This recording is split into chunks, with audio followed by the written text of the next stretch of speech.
تعلیمی نظام جو ہے نیچے کے لیول کے اوپر اس کو ٹھیک کرنے کی کوئی ذمہ داری لینے کو تیار نہیں ہے. بالکل صحیح ہے رؤف صاحب کہ ہماری توجہ نہ تعلیم پر ہے نہ صحت پر ہے. لیکن یہ کام کبھی ہو نہیں سکتا. میں مایوسی کا اظہار نہیں کر رہا جی، میں قرائن کی بات کر رہا ہوں. قرائن یہ کہتے ہیں کہ یہ مسائل اس طرح حل نہیں ہو پائیں گے.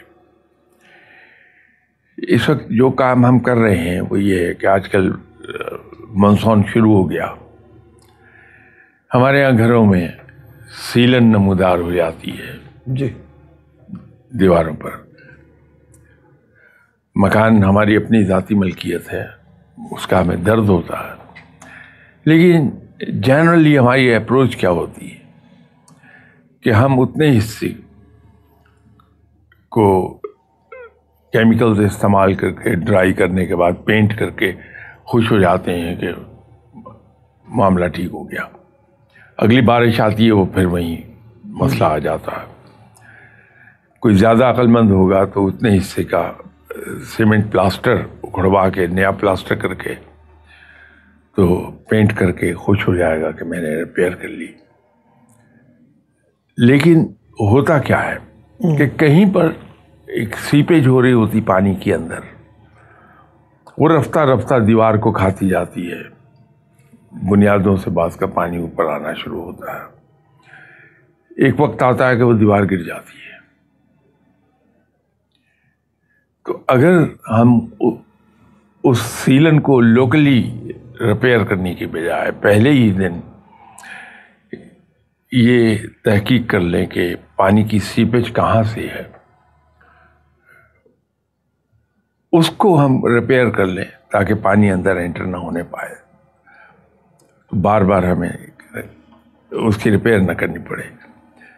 ہمارے یہاں مسائل کو اسی طرح ہم لیتے ہیں کہ جو سیلن ہے اس کو لوکلی ریپیئر کر کے پینٹ کر کے دکھا دیا جائے کہ نہیں صاحب یہ تو بالکل صحیح حالت میں ہے.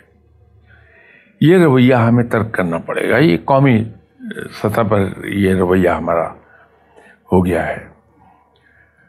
آپ نظام تعلیم کی بات کر رہے ہیں جو ایک بہت بڑا کام ہے، اپ ہل ٹاسک ہے جو آپ فرما رہے ہیں. ایک چھوٹا سا میں آپ سے نمونہ عرض کر دوں. جی، ایک زمانے میں پابندی نہیں لگی کہ ڈرائیونگ کے دوران فون استعمال نہیں کیا جا سکتا. جی، بہت اچھی پابندی تھی. جی، بہت سختی ہوئی، جگہ جگہ روک لیتے تھے، جرمانہ ہوتا تھا. اب صورتحال یہ ہے کہ ٹریفک وارڈن کھڑا ہوتا ہے، جی، اس کے پاس جا کے میں گاڑی روکتا ہوں، اس کے سامنے فون سن رہا ہوتا ہوں، وہ نہیں روکے گا. پھر کہیں آنکھ کھل جائے گی کسی کی، ایک مہم چلے گی 1 ہفتے کے لیے اور پھر ہم سو جائیں گے. وہ خودکار نظام ہم ڈیولپ نہیں کرتے ہیں کہ جہاں پہ جو قانون کی پابندی جو شرط ہے. ایک زمانے میں مجھے یاد ہے کافی دیر پہلے آپ ہی پروگرام میں مثال دیا کرتے تھے موٹر وے پولیس کی کہ دیکھیے موٹر وے پولیس کتنا اچھا نظام چلا رہی ہے. میں بھی اس کی بڑی ستائش کرتا تھا کہ واقعی موٹر وے پر ابھی آپ چلے جائیے موٹر وے پر تو غالباً ہماری پولیس کی نظر میں سوائے اوور سپیڈنگ کے کوئی اور جرم نہیں ہے. حالانکہ اگر دیکھا جائے اس کی گہرائی کو دیکھا جائے کہ کوئی قانون کیوں بنایا جاتا ہے؟ شہریوں کی حفاظت کے لیے.